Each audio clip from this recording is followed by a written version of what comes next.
Lecture des paroles de Dieu Tout-Puissant, exposer les antéchrists.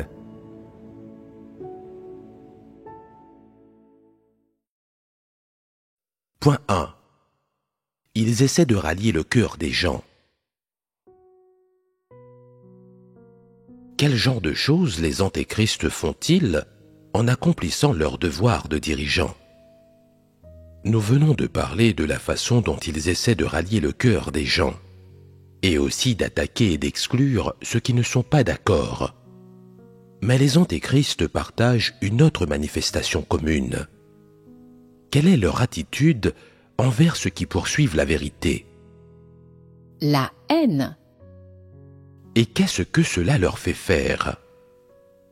Est-ce qu'ils haïssent simplement ces personnes et voilà tout? Non. Ils cherchent des moyens de les exclure et de les réprimer. Ils attaquent et excluent ceux qui ne sont pas d'accord.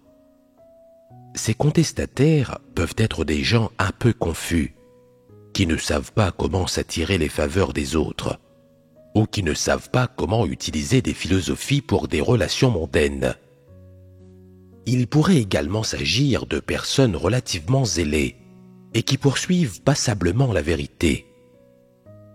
Alors, quelle est la troisième technique des antéchrists? Ils excluent et attaquent ceux qui poursuivent la vérité. Il y en a encore une. Ils essaient de s'assurer une place dans le cœur des gens. Comment nomme-t-on cela? Occuper le cœur des gens. C'est ce qu'ils tentent d'accomplir. Quels moyens utilisent-ils pour ce faire? Ils s'exaltent et se rendent témoignage à eux-mêmes.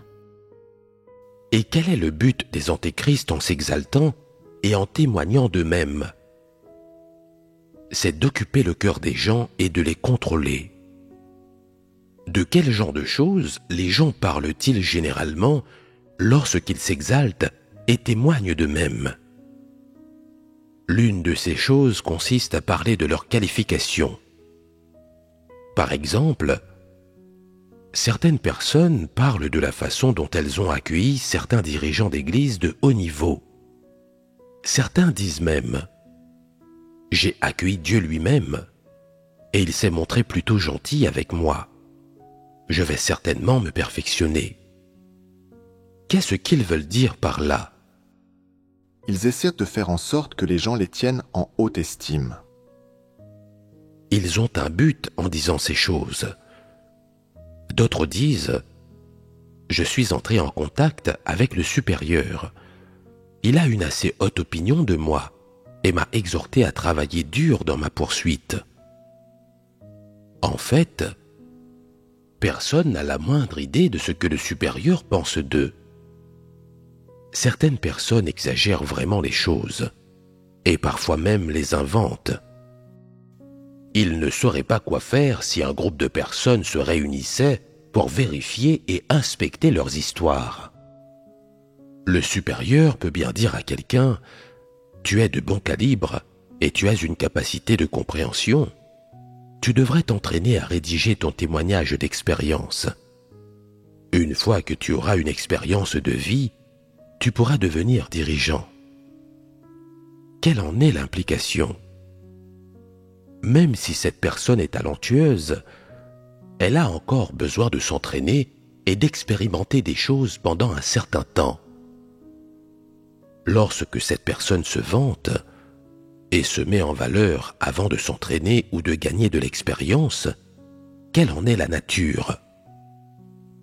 Elle est arrogante et prétentieuse et a perdu la raison, n'est-ce pas? Même si le frère supérieur dit que cette personne possède du calibre et qu'elle est talentueuse, il s'agit juste de l'encourager ou de lui donner une évaluation. Quel est le but de cette personne en se mettant ainsi en valeur? C'est de faire en sorte que les gens la tiennent en haute estime, que les autres l'adorent. Ce qu'elle dit, c'est « Regarde, le frère supérieur a une haute opinion de moi. Alors pourquoi pas toi? Maintenant que je te l'ai dit, tu devrais aussi avoir une haute opinion de moi. Voilà l'objectif qu'elle souhaite atteindre. Il y a aussi ceux qui disent « Avant, j'étais dirigeant. J'étais le dirigeant d'une région, d'un district, d'une église. Je n'arrêtais pas de tomber en bas de l'échelle et de monter les échelons, de plus en plus haut. J'ai été promu et rétrogradé plusieurs fois. Finalement, le ciel a été touché par ma sincérité et aujourd'hui, je suis à nouveau un dirigeant de niveau supérieur. Et je n'ai jamais été une seule fois négatif. » Lorsque vous leur demandez pourquoi ils ne se sont jamais sentis négatifs, ils répondent « J'ai la foi que leur véritable est destiné à briller un jour. » Voilà la conclusion à laquelle ils sont arrivés. Est-ce la vérité-réalité? Non. Alors qu'est-ce que c'est, si ce n'est pas la vérité-réalité? C'est une théorie bizarre. On pourrait aussi dire que c'est une idée fausse. Quelles conséquences peut-il y avoir à parler ainsi? Certains pourraient dire « Cette personne poursuit vraiment la vérité. Elle n'est pas devenue négative après avoir été tant de fois promue et rétrogradée. Et maintenant, elle a à nouveau été nommée dirigeant. Leur véritable brille vraiment.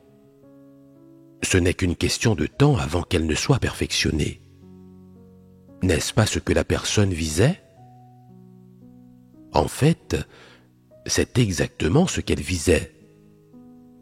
Quelle que soit la manière dont les antéchrists parlent, c'est toujours pour que les gens les estiment et les vénèrent, pour occuper une certaine place dans leur cœur, et même pour y prendre la position de Dieu. Tout cela, ce sont des objectifs que les antéchrists souhaitent atteindre quand ils témoignent d'eux-mêmes. Chaque fois que la motivation qui se cache derrière ce qu'ils disent, prêchent et échangent, est de faire en sorte que les autres les estiment et les adorent. Un tel comportement est une exaltation et un témoignage d'eux-mêmes. Cela est fait dans le but d'occuper une place dans le cœur des autres. Bien que les façons de parler de ces personnes ne soient pas tout à fait les mêmes, à un degré plus ou moins élevé, elles ont pour effet de témoigner de soi-même et de faire en sorte que les autres les adorent. De tels comportements existent chez presque tous les dirigeants et les ouvriers, à des degrés différents. S'ils atteignent un certain point où ils ne peuvent pas s'en empêcher, ou qu'ils trouvent difficile de se retenir, et qu'ils cultivent l'intention et l'objectif particulièrement fort et clair de vouloir faire en sorte que les gens les traitent comme s'ils étaient Dieu ou une idole, et atteignent ainsi leur objectif de contraindre et de contrôler les gens, et d'amener les autres personnes à leur obéir et à les adorer, alors la nature de tout cela est de s'exalter et de témoigner d'eux-mêmes. Et il y a une qualité d'antéchrist à cela. Quels moyens les gens utilisent-ils généralement pour s'exalter et témoigner d'eux-mêmes? Il parle du capital. Qu'est-ce que parler du capital comprend? Parler de la durée de leur foi en Dieu, de leur souffrance, du prix qu'ils ont payé, du travail qu'ils ont accompli, de la distance qu'ils ont parcourue, ainsi que du nombre de personnes qu'ils ont gagnées, et à quel point ils ont dû endurer l'humiliation en diffusant l'Évangile. Certains parlent souvent aussi du nombre de fois où ils ont été arrêtés et mis en prison sans jamais avoir vendu l'Église ou les frères et sœurs, en restant fermes dans leur témoignage, etc. Ces choses appartiennent toutes à des discussions sur le capital. Sous couvert de faire le travail de l'Église, ils mènent à bien leur propre entreprise, consolidant leur statut, produisant une bonne impression d'eux-mêmes dans le cœur des gens. En même temps, Ils utilisent toutes sortes de méthodes et de ruses pour rallier les gens à leur cause, allant même jusqu'à attaquer et exclure quiconque a des points de vue différents des leurs, en particulier en faisant tout ce qu'ils peuvent pour exclure et réprimer ceux qui poursuivent la vérité et s'en tiennent aux principes. Et pour ceux qui sont stupides, ignorants et confus dans leur foi, ainsi que ceux qui ne croient en Dieu que pour un temps, ou qui sont de petite stature, quelle méthode utilise-t-il avec ces gens? Il les fourvoie, les attire et même les menace, utilisant ces stratégies pour atteindre leur objectif consistant à consolider leur statut. Voilà toutes les tactiques d'Antéchrist. Ce genre de choses se produit souvent dans les églises. Certains frères et sœurs écoutent des sermons et des échanges dans lesquels le supérieur dit que si un dirigeant ou un ouvrier fait quelque chose qui viole les arrangements de travail de la maison de Dieu, le peuple élu de Dieu a le droit de le signaler. Après avoir entendu cela et discerné qu'un dirigeant de leur église travaille d'une manière qui ne se conforme pas aux arrangements de travail, certains d'entre eux décident qu'ils veulent signaler le dirigeant. Ensuite, le dirigeant le découvre et se dit « Il s'avère qu'il y a encore des gens qui ont le culot de me dénoncer. Comment osent-ils? Qui sont ces gens ?» Par la suite, il enquête sur chacun des quelques dizaines de membres de l'Église. Jusqu'où va-t-il dans cette enquête? Il regarde l'âge de chacun. Depuis combien de temps il croit en Dieu? Quels devoirs il a accomplis par le passé? Quels sont ses devoirs actuels? Avec qui il est en contact? S'il peut ou non entrer en contact avec le supérieur, et ainsi de suite. Il recherche des informations dans toutes ces choses, y consacrant beaucoup d'efforts. Une fois son enquête approfondie terminée, il découvre que 2 ou 3 personnes semblent suspectes. Alors, la réunion suivante, le dirigeant prêche un sermon qui cible spécifiquement cette question. Il dit « Les gens doivent avoir une conscience. Dans ta foi en Dieu, qui t'a conduit jusqu'à maintenant? Tu comprends maintenant tellement de vérités. Si je n'avais pas tenu de réunion et d'échange avec toi, pourrais-tu comprendre ces vérités? Notre Église a gagné beaucoup de gens en leur diffusant l'Évangile, et notre travail d'évangélisation a fait d'énormes progrès. Si je n'étais pas ici pour le diriger, seriez-vous en mesure de faire venir quelqu'un? Qui faut-il remercier pour tout cela, dans tous les cas? Certaines personnes réfléchissent à cela et pensent « C'est Dieu que je devrais remercier. Quelle contribution l'homme a-t-il apportée ?» Mais ensuite, le dirigeant continue en disant « Si je ne vous avais pas ramené ces livres des paroles de Dieu, seriez-vous en mesure de les tenir en main? Si je n'étais pas là pour organiser des réunions, seriez-vous en mesure de vous rassembler? Les gens doivent avoir une conscience. Donc, si vous avez une conscience, que devriez-vous faire?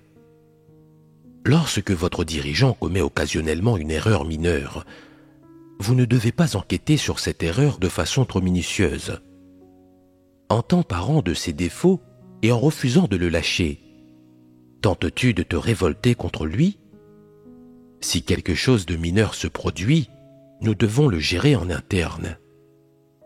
Quel est l'intérêt de déposer un rapport? Les personnes qui signalent des problèmes sont incompétentes et de petite stature. Est-il approprié de tout signaler au supérieur? Comment le supérieur pourrait-il avoir le temps de résoudre de tels problèmes? S'ils doivent être résolus, alors les dirigeants de l'Église doivent les résoudre. Les choses ne peuvent-elles pas être discutées à huis clos? Dois-tu tout signaler au supérieur? Cela ne perturbera-t-il pas simplement le supérieur? Écoute, si tu me signales quelque chose, je trouverai calmement et à l'amiable une solution sans t'émonder. Mais sais-tu quelle sera l'attitude du supérieur si tu le lui rapportes? Il ne faut pas prendre les supérieurs à la légère. Ils sont comme des lions et des aigles. Les personnes de petite stature comme nous peuvent-elles atteindre leur niveau? Rien de bon ne sortira du fait que tu signaleras un problème au supérieur. Tu feras certainement l'objet d'un émondage. Cela m'est arrivé à de nombreuses reprises. Comment quelqu'un de stature aussi petite que la tienne pourrait-il gérer cela? Tu pourrais même arrêter de croire. Et qui en assumera les conséquences? Si tu veux signaler quelque chose, tu en assumeras les conséquences. Quand le moment sera venu, et que tu seras émondé et que tu deviendras négatif et faible, ne viens pas me blâmer. Si tu souhaites déposer un rapport, je ne t'arrêterai pas. Vas-y, fais-le. Je verrai qui le signale. Quelqu'un oserait-il déposer un rapport alors que ce dirigeant se montre aussi intimidant? Certaines personnes le voudraient, mais elles auraient trop peur de le faire. Ces personnes ne sont-elles pas bonnes à rien? Que craignent-elles? Comment pourraient-elles être aussi effrayées par le dirigeant? Même si ce dirigeant voulait les tourmenter à mort, leur vie n'est pas entre les mains de ce dirigeant. Comment ce dirigeant oserait-il les tourmenter sans la permission de Dieu? Après quelques paroles effrayantes de ce dirigeant, il y a des gens qui auraient vraiment trop peur de déposer un rapport. Ils se diraient: je ne vois Dieu nulle part. Le supérieur gérera-t-il le dirigeant si je dépose un rapport? Et s'il ne le fait pas, le dirigeant se vengera-t-il de moi? Serais-je alors toujours capable de faire mon devoir normalement? Donc, je ne dois pas déposer de rapport. En plus, cette affaire ne me regarde pas. Personne d'autre ne l'a signalé. Alors pourquoi devrais-je le faire? Il reculerait, n'osant pas déposer de rapport. Un antéchrist est-il susceptible de faire preuve de miséricorde envers ces personnes? Que va-t-il leur faire? Une fois qu'il aura déterminé qui a l'intention de le signaler, qui n'est pas d'accord avec lui, il commencera à penser: tu es sans arrêt en train de manigancer quelque chose. Tu veux toujours raconter des idées prétentieuses. Tu cherches constamment à créer des ennuis. Tu veux systématiquement signaler mes problèmes. C'est scandaleux. Tu as cherché une opportunité d'entrer en contact avec le supérieur afin de pouvoir lui signaler ma situation. Maintenant, tu recules. Tu n'oses pas le faire. Mais qui sait? Si tu trouves l'occasion, tu pourrais encore me dénoncer. Oh, je vais t'avoir. Ainsi, l'antéchrist cherchera des prétextes et des occasions pour dénigrer ces personnes, pour faire en sorte que les frères et sœurs ressentent de la répulsion à leur égard. Ensuite, il trouvera toutes sortes de moyens de les attraper, de leur créer des problèmes et de ternir leur réputation. Et qu'est-ce que ces gens se disent après? C'est terrible. J'ai désobéi au dirigeant. J'ai tenté sans réfléchir de le signaler, et maintenant on me fait souffrir.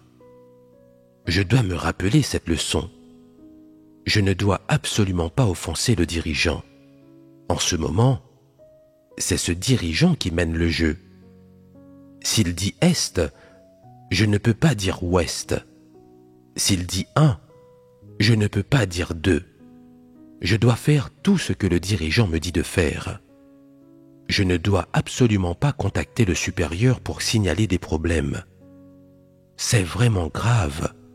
Le dirigeant m'a fait souffrir et le supérieur ne le sait pas. Qui me défendra? Comme on dit, les responsables locaux ont plus de contrôle que les fonctionnaires de l'État. Ces gens sont devenus négatifs. Ils ne croient pas que la vérité règne dans la maison de Dieu, et encore moins que Dieu est souverain sur toute chose. Ont-ils encore Dieu dans leur cœur? Non. Ils n'ont pas Dieu dans leur cœur. Ils manquent de vraie foi en Dieu. Ils veulent signaler un problème, mais ils ont peur de cette personne malfaisante. Ils n'ont aucun discernement concernant les forces malveillantes.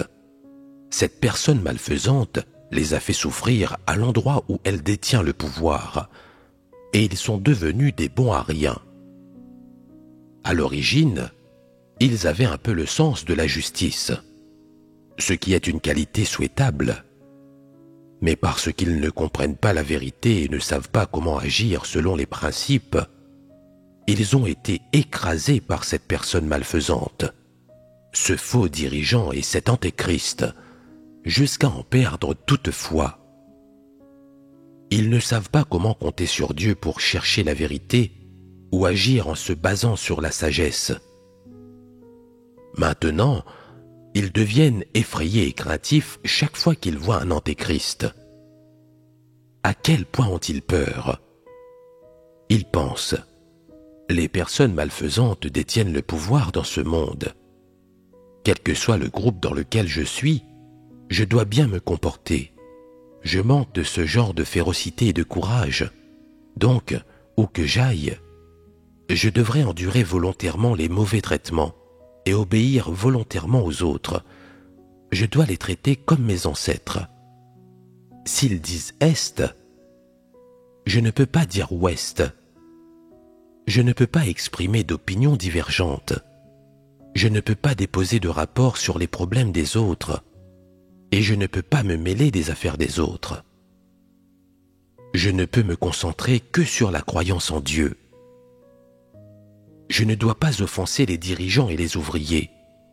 Adhérer aux vérités principes, aspirer à la lumière ou aimer la justice. Il n'y a ni lumière ni justice dans ce monde. Je vais simplement me concentrer sur le fait de tenir bon jusqu'au bout.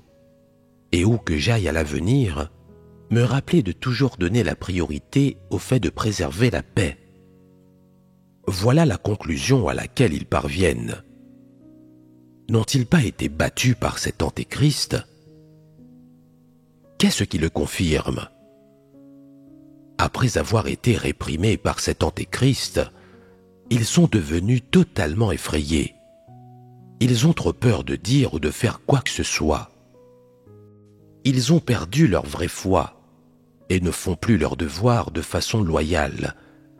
Dans leur cœur, la petite flamme de leur amour pour la justice s'est éteinte. Ils ont été totalement vaincus et battus par cet antéchrist. Ne sont-ils pas bons à rien? Ne sont-ils pas lâches? Comment le savez-vous? Si tu leur demandes « Comment va un tel dans votre église ?» Ils répondront « Pas mal. » Si tu dis « Et qu'en est-il de ce nouveau dirigeant d'église que vous tous avez choisi? Est-ce que tu le connais ?» Ils répondront « Je ne le connais pas très bien. » Si tu demandes « Maintenant, comment se passe la vie de l'église là-bas? Quelqu'un a-t-il provoqué des perturbations ?» Ils diront « C'est bon, tout va bien. » Quoi que vous leur demandiez, ils répondront simplement par ces quelques paroles. N'est-ce pas parce qu'ils ont été effrayés? Pourquoi sont-ils si effrayés? C'est parce qu'ils ne connaissent pas la justice de Dieu. Ils ne peuvent pas percer à jour la malveillance, la cruauté, le caractère impitoyable et les ténèbres de Satan. Ils ne savent pas ce que veut dire le règne de la vérité, ni quelle signification cela a, et donc ils ont peur. Par conséquent, quoi que tu demandes, leur réponse sera vague et obscure. Tu n'obtiendras pas de réponse de leur part sur ce qui se passe vraiment dans l'Église, ni ne découvriras ce qu'ils pensent vraiment en eux. Ils se couvriront si bien que tu ne seras même pas sûr de ce dont ils parlent. Ils ne diront rien sur les problèmes qui existent dans l'Église, ou comment sont les dirigeants et les ouvriers. Et tu n'apprendras rien sur les difficultés auxquelles est confronté le peuple élu de Dieu. Tu ne découvriras rien de tout cela. Ils se contenteront de parler ainsi avec toi. Et que ressentiras-tu en les écoutant? Tu sentiras qu'il y a quelque chose entre vos deux cœurs. Leur état d'esprit est le suivant. Ne cherche pas à apprendre quoi que ce soit sur moi. Je ne veux pas te révéler d'informations ou te dire ce qu'il se passe vraiment. Reste loin de moi.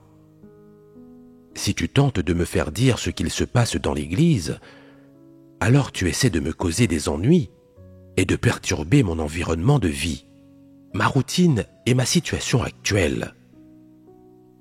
Ne t'implique dans aucun aspect de ma vie. Laisse-moi gérer ces choses moi-même. Ils ont peur que l'Antéchrist les fasse souffrir ou se venge d'eux, et ils ont peur de signaler tout problème concernant leur Église. N'est-ce pas capituler devant cet Antéchrist? N'ont-ils pas été induits en erreur et contrôlés par cet Antéchrist? Et cela fait plaisir à cet Antéchrist de voir cela. Il a tourmenté les gens au point qu'ils n'osent plus signaler leurs problèmes. Alors ils ont un contrôle ferme sur l'Église. Est-ce que beaucoup de gens dans l'Église sont contrôlés de cette façon par un Antéchrist? Vous-même, avez-vous déjà empêché quelqu'un de signaler un problème? Vous pouvez l'avoir fait sans en avoir été conscient, ou vous pouvez le faire à l'avenir. Alors, les personnes conquises et contrôlées par les antéchrists peuvent-elles être considérées comme un problème? Il y en a qui disent « Certaines personnes dans l'Église ont peur d'un antéchrist, mais elles ne croient pas en ce dernier ou ne suivent pas cet antéchrist, et encore moins ne le servent-elles. C'est simplement qu'elles ont été un peu contraintes par cet antéchrist, et qu'elles ont tardé à entrer dans la bonne voie de la croyance en Dieu. Pourquoi dis-tu que c'est un problème? D'une part, en regardant les méthodes utilisées par les antéchrists pour rallier et contrôler les gens, vous devriez être en mesure de voir que leur nature essence est l'essence de Satan. Elle est hostile à la vérité et à Dieu. Les antéchrists veulent rivaliser avec Dieu pour les gens, se disputer son peuple élu.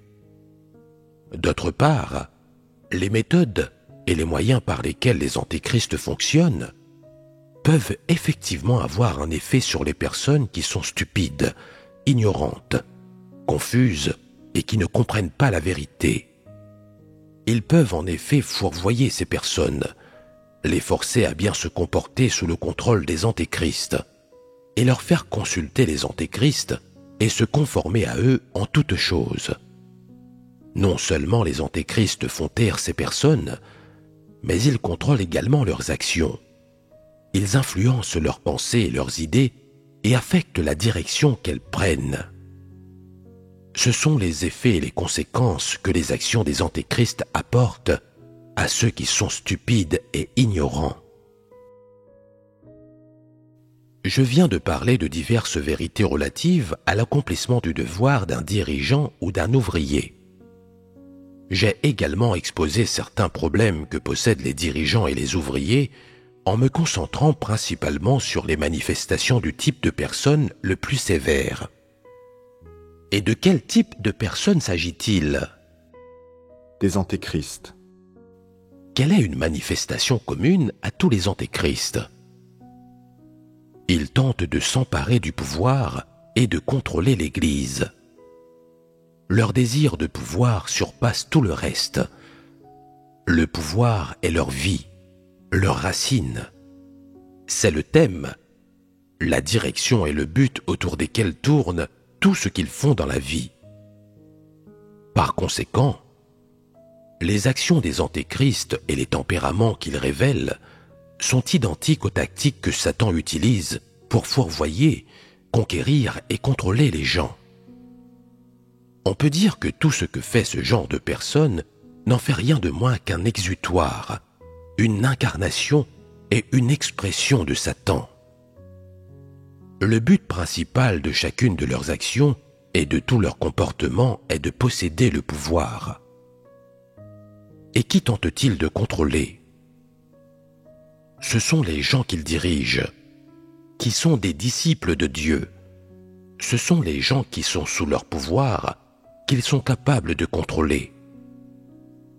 Il y a un instant, nous avons également parlé des techniques utilisées par les antéchrists pour contrôler les gens.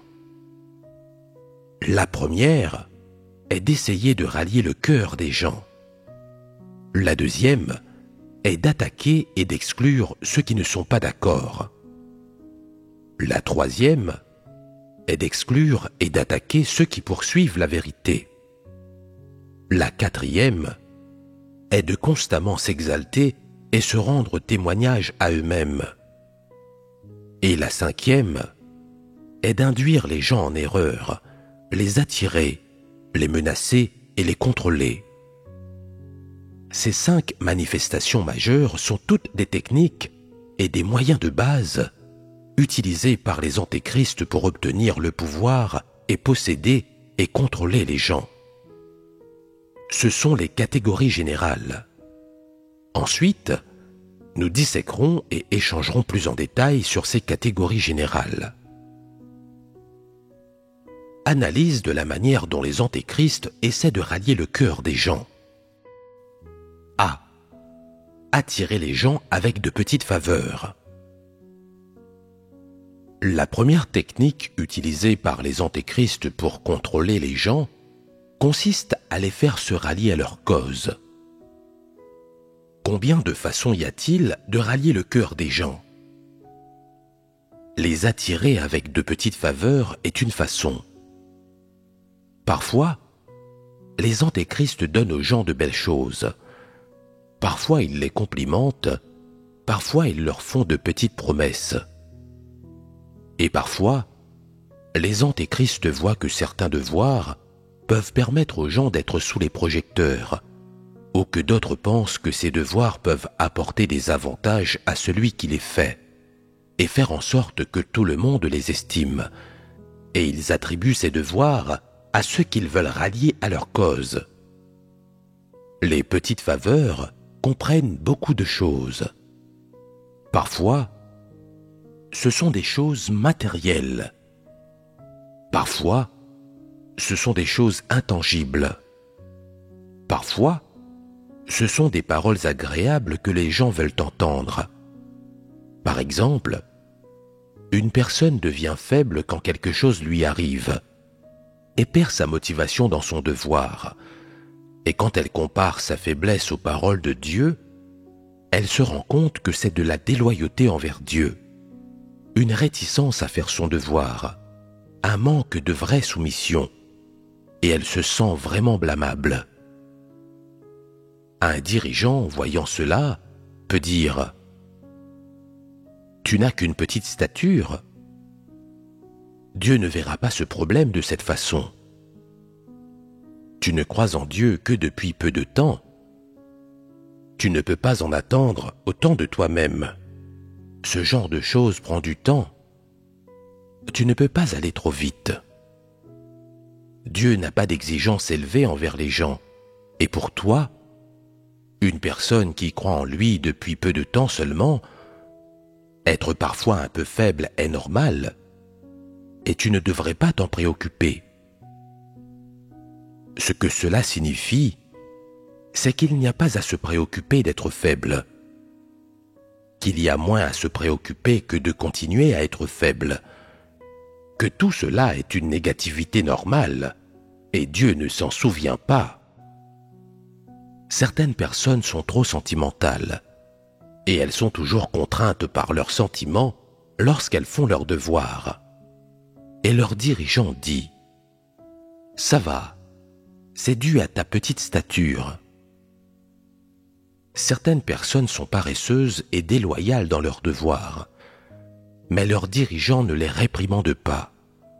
Au lieu de cela, ils disent des choses agréables que ces personnes veulent entendre à chaque instant afin de leur plaire et qu'elles les qualifient de bons, et pour leur montrer à quel point ils sont compréhensifs et aimants.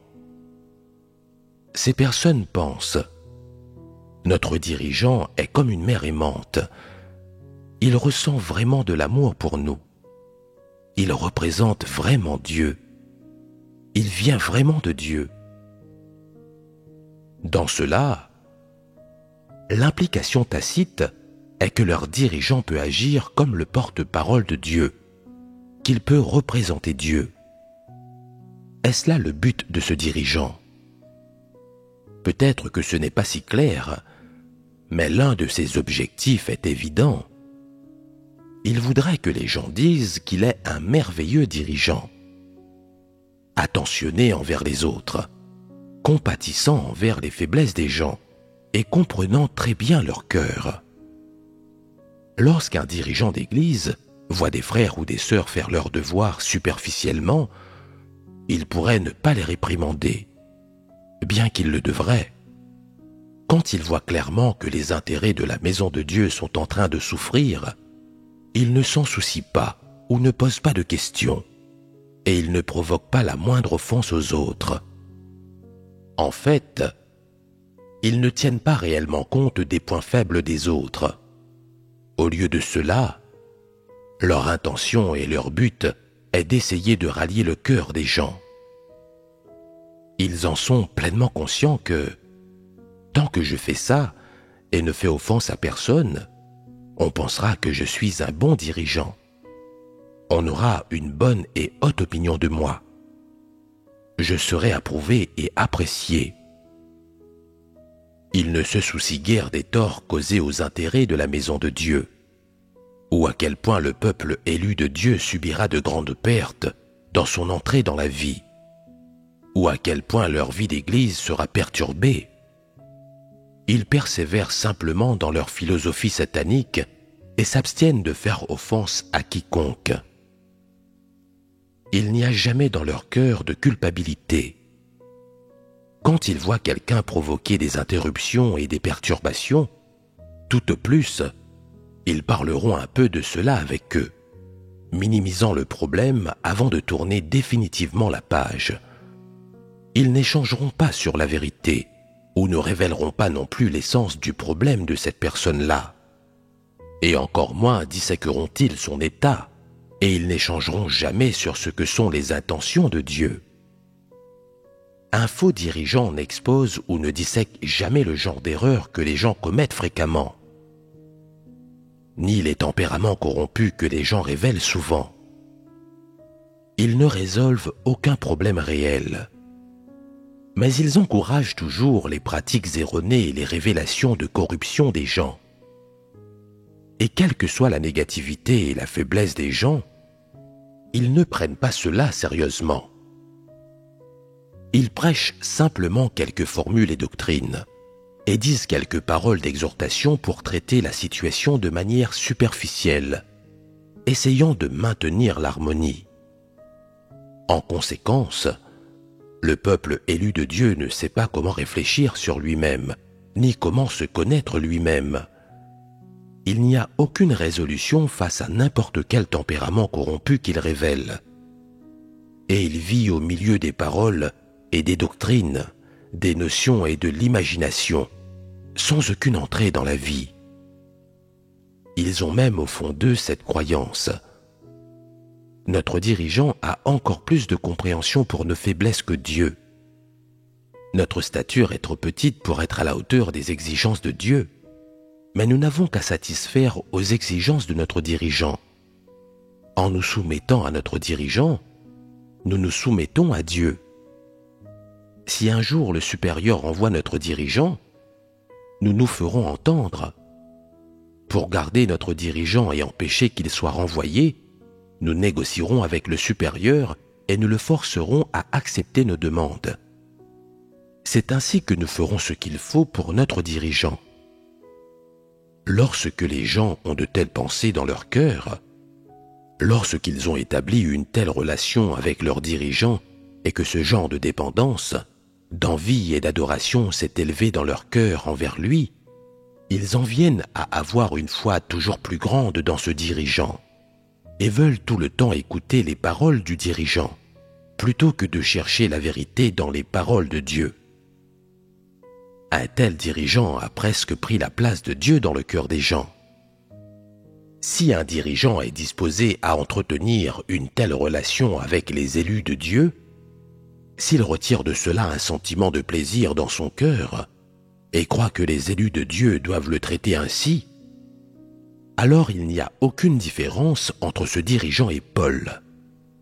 Il a déjà emprunté le chemin d'un antéchrist, et le peuple élu de Dieu a déjà été fourvoyé par cet antéchrist et manque totalement de discernement. En fait, ce dirigeant n'a pas la vérité réalité, et il ne porte aucun fardeau en ce qui concerne l'entrée dans la vie du peuple élu de Dieu. Il ne peut que prêcher des formules et des doctrines et maintenir ses relations avec les autres.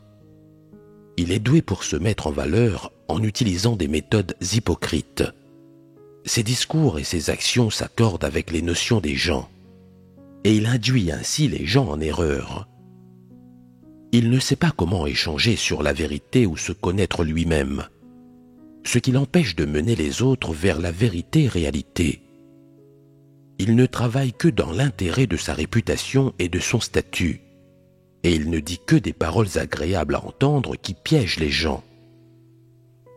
Il a déjà réussi à faire en sorte que les gens l'adorent et l'admirent, et il a sérieusement affecté et retardé le travail de l'Église et l'entrée dans la vie du peuple élu de Dieu.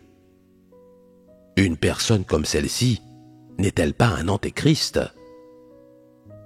Certaines personnes agissent de la même façon que les antéchrists, mais quand elles voient un antéchrist révélé, elles sont capables de se comparer à lui. Elles sentent que le chemin sur lequel elles sont est aussi le chemin des antéchrists, qu'elles devraient se maîtriser pour éviter d'être au bord du désastre, se repentir immédiatement devant Dieu et cesser de se concentrer sur leur statut et leur image personnelle. Elles pensent qu'elles devraient glorifier Dieu et lui porter témoignage en toutes choses, amener les gens à avoir une place pour Dieu dans leur cœur et honorer la grandeur de Dieu. Elles sentent que ce n'est qu'alors qu'elles connaîtront la véritable paix dans leur cœur. Seule une personne qui agit ainsi est une personne qui aime et peut accepter la vérité. Si une personne a la nature d'un antéchrist, elle se sentira également mal à l'aise dans son cœur lorsqu'elle entendra des paroles qui exposent les antéchrists. Mais elle ne pourra pas accepter le jugement et le châtiment des paroles de Dieu, ou s'ouvrir et dévoiler son tempérament corrompu. Cela démontre qu'elle ne peut pas accepter la vérité et qu'une véritable repentance lui est impossible.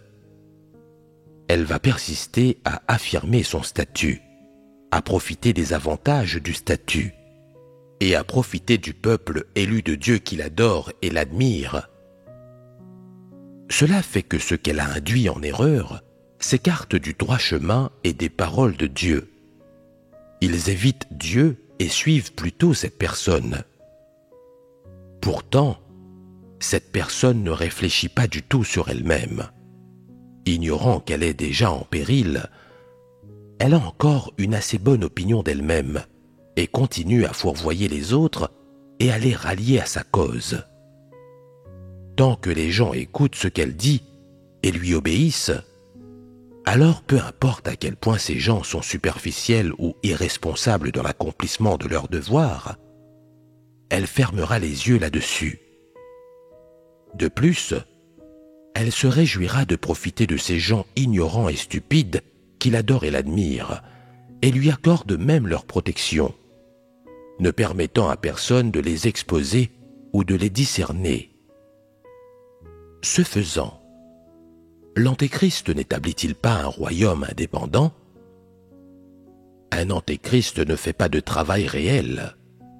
Il n'échange pas sur la vérité pour résoudre des problèmes.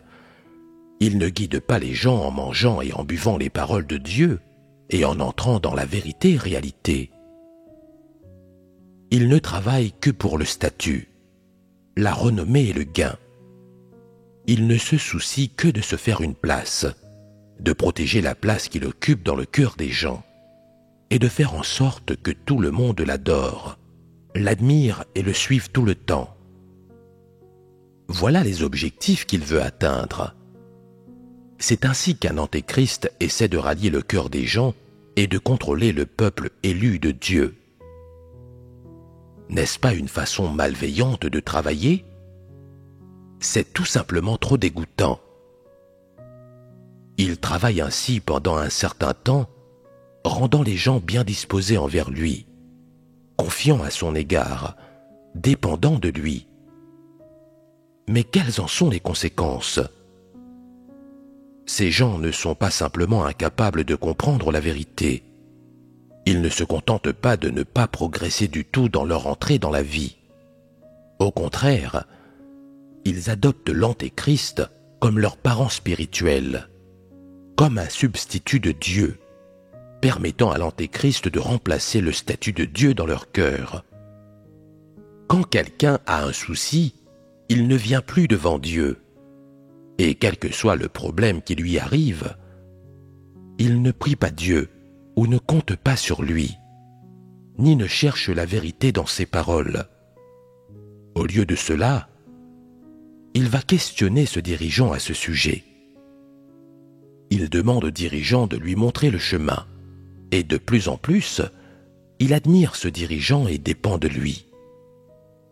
Il ne sait pas comment chercher Dieu, et il ne sait pas comment l'admirer et compter sur lui, et encore moins comment agir conformément à la vérité et aux principes.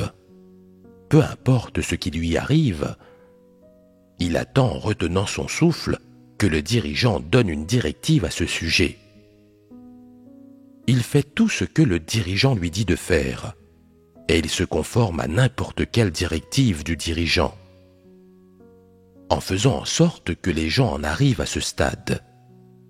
Un Antéchrist ne les induit-il pas en erreur et ne les contrôle-t-il pas? Pourquoi le peuple élu de Dieu ne cherche-t-il pas la vérité de Dieu quand il leur arrive quelque chose? Pourquoi le peuple élu de Dieu obéit-il aveuglément à ce que dit son dirigeant sans soumettre ses paroles à un examen ou à un exercice de discernement? Pourquoi le peuple élu de Dieu peut-il se soumettre aux paroles de son dirigeant immédiatement après les avoir entendues, mais ne peut pas le faire avec les paroles de Dieu? Il cherche les désirs de son dirigeant au lieu de chercher ceux de Dieu. Il écoute les paroles de son dirigeant au lieu d'écouter celles de Dieu, et au lieu de chercher et de se soumettre à la vérité. Il compte sur son dirigeant pour agir, ainsi que pour le soutenir, parler pour lui et prendre des décisions pour lui, au lieu de compter sur Dieu, de l'admirer et de se soumettre à lui. Ces soi-disant dirigeants n'ont-ils pas occupé une certaine position dans le cœur des gens? C'est la conséquence d'un Antéchrist qui fourvoie les gens et les piège. Quand quelque chose arrive à certaines personnes et que tu leur dis de prier Dieu, elles disent qu'elles sont de stature trop petite et ne savent pas comment chercher. Si tu leur dis de manger et de boire les paroles de Dieu, elles disent qu'elles n'ont pas de calibre et ne peuvent pas atteindre une grande lumière. Si tu leur dis d'écouter les sermons, elles disent que le contenu des sermons est trop élevé et profond pour elles, qu'ils sont hors de leur portée. Elles croient que si une personne est d'un faible calibre, qu'elle a des faiblesses et qu'elle est inadéquate à tous égards, alors elle doit chercher des dirigeants. Supposons que tu leur demandes Pourquoi as-tu besoin de chercher un dirigeant? Pourquoi ne cherches-tu pas Dieu et ne viens-tu pas devant lui? Elles disent, c'est très difficile pour les gens de se présenter devant Dieu. Nous avons des notions, notre calibre est médiocre, et nous sommes lents d'esprit et insensibles. Les paroles de Dieu ne sont pas toujours aussi directes, et il n'y a pas d'exemple dans ces paroles pour montrer ce qu'elles signifient. Notre dirigeant nous dit franchement quoi faire, d'une façon vraiment simple, comme 1 plus 1 font 2. Quand il s'agit de lire les paroles de Dieu, si je peux les lire à haute voix, c'est déjà très bien. Mais je n'ai aucune idée de ce qu'elles signifient, et je ne sais pas ce que Dieu demande à l'homme, ou comment pratiquer d'une manière qui se conforme aux intentions de Dieu. Je ne trouve jamais de réponse. Étant donné que je suis une personne de faible calibre, quelqu'un d'une si petite stature, qui est insensible et bête, qui ne peut rien percer à jour, je dois demander à notre dirigeant tout ce qu'il se passe et lui demander de mener le jeu. Notre dirigeant peut trouver des réponses pour moi. Je fais simplement ce qu'il me dit. C'est tout bonnement le genre de personne que je suis, simple et obéissante. Il n'y a rien de mal à être simple et obéissant. Mais votre dirigeant a-t-il vraiment la vérité réalité? Est-il vraiment quelqu'un qui se soumet à Dieu? Si tout ce qu'il peut faire est de prêcher des formules et des doctrines, et qu'il n'est pas quelqu'un qui se soumet à Dieu, alors est-ce que le fait de te soumettre à lui signifie que tu te soumettes à Dieu? Ces personnes disent « Notre dirigeant est de haut calibre, et tout ce qu'il dit est juste. Cela prouve qu'il comprend la vérité et qu'il se conforme aux intentions de Dieu. » Il y a un peu de raisonnement logique dans ce qu'elles disent, n'est-ce pas? Tout est basé sur leurs sentiments personnels. Leur calibre est faible et elles manquent de discernement. Donc, s'il y avait vraiment quelque chose qui n'allait pas chez leurs dirigeants, elles ne pourraient pas le voir. La plupart des gens sont stupides, ignorants et de faible calibre, mais laissons cette raison de côté pour l'instant. Si l'on regarde cela en termes de dirigeants, si les gens présentent ces manifestations, qu'ils ont une telle dépendance à l'égard de leurs dirigeants et qu'ils ont ce genre de point de vue et d'attitude à leur égard, cela n'a-t-il pas un lien avec les tactiques et les méthodes du dirigeant pour rallier le cœur des gens? Quelle est l'ampleur du lien? Est-il directement lié à la façon de travailler du dirigeant? Nous pouvons dire avec certitude qu'il y a là un lien absolu et direct, que ces choses sont liées à 100%. Pourquoi dis-je cela? Il y a beaucoup de dirigeants qui, en termes de volonté subjective, aimeraient amener les gens devant Dieu.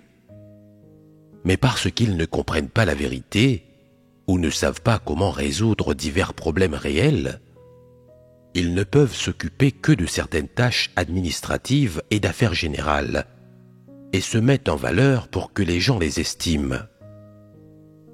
Ils se sont involontairement lancés sur le chemin des antéchrists. Ils utilisent leurs propres méthodes et moyens pour continuer à essayer de rallier le cœur des gens et de contrôler leur cœur, leur comportement et leurs pensées, afin que les gens fassent toujours ce qu'ils disent dans leurs actions, leur pratique de la vérité et dans tous les aspects de l'accomplissement de leurs devoirs. Si les gens se soumettent à un antéchrist et ne se soumettent pas vraiment à Dieu, s'ils se soumettent à l'antéchrist beaucoup plus qu'à Dieu, et que l'accomplissement de leurs devoirs ne donne aucun résultat, et qu'ils ne font pas bien le devoir de l'homme, alors ces gens sont-ils ceux qui seront sauvés? Les gens ont des chemins de pratique précis pour obéir et être loyaux envers les dirigeants et les ouvriers. Mais ils ne pratiquent même pas avec précision quand il s'agit de se soumettre à Dieu et d'être loyaux envers lui. personne n'échange sur ce sujet et personne n'accomplit cet aspect du travail réel. Les gens aiment tous parler et agir dans l'intérêt de leur propre statut et de leur réputation, et ils se creusent la cervelle et oublient de manger ou de dormir en travaillant pour que le peuple élu de Dieu leur obéisse et les adore. Évidemment, ils font tout cela afin d'atteindre leur objectif de régner dans l'Église en tant que dirigeants ou ouvriers. Quelle est la raison à cela ? C'est que toute l'humanité corrompue a le même tempérament et les mêmes préférences. Quand quelqu'un te montre un chemin et que tu es très disposé à le pratiquer, cela ne signifie pas que tu pratiques la vérité. Cela signifie que tu fais ce que cette personne dit et que tu lui obéis. Alors, pourquoi les gens ne sont-ils pas prêts à venir devant Dieu ou à le chercher ? Parce qu'il n'y a rien qui s'aligne avec la vérité dans l'humanité de l'homme. Ce que les gens aiment, ce à quoi ils aspirent et ce qu'ils ont dans le cœur, tout cela va à l'encontre de la vérité, est en contradiction avec elle. Par conséquent, si tu demandes à quelqu'un de chercher la vérité quand quelque chose lui arrive, il trouvera cela plus difficile que d'aller sur la lune. Mais si tu lui demandes d'obéir à une personne, il trouvera cela beaucoup plus facile. Il est évident que les antéchrists obtiennent des résultats très rapidement lorsqu'ils utilisent la technique qui consiste à rallier le cœur des gens pour les contrôler. Avec un simple commentaire dit en passant, ils peuvent pousser quelqu'un à avoir une opinion favorable d'eux. Avec un simple commentaire désinvolte qui renferme une intention ou un point de vue, ils peuvent pousser quelqu'un à les voir sous un nouvel angle, sous un nouveau jour. Cela révèle exactement comment sont les choses à l'intérieur des gens. Cela signifie que si tu ne poursuis pas la vérité et prends plutôt le chemin de la poursuite du statut et du pouvoir, l'impact et la conséquence de tout ce que tu feras sur un membre de l'humanité corrompue seront de lui faire tourner le dos au vrai chemin, fuir la vérité, fuir Dieu et rejeter Dieu. C'est la seule conséquence, le seul résultat. C'est clairement visible. La première manifestation de la tentative des antéchrists de rallier le cœur des gens est d'attirer les gens avec des petites faveurs. Les petites faveurs ne sont pas nécessairement des choses matérielles. Elles couvrent une large gamme. Parfois, ce sont des paroles attentionnées. Parfois, il s'agit de l'accomplissement du désir ou de la préférence de quelqu'un.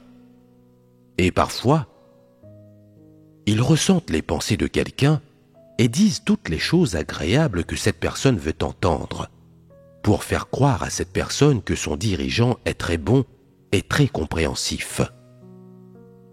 En d'autres termes, les antéchrists en rajoutent sur la tolérance, l'amour, la chaleur et la soi-disant considération, afin de dissimuler leur ambition secrète de contrôler les gens.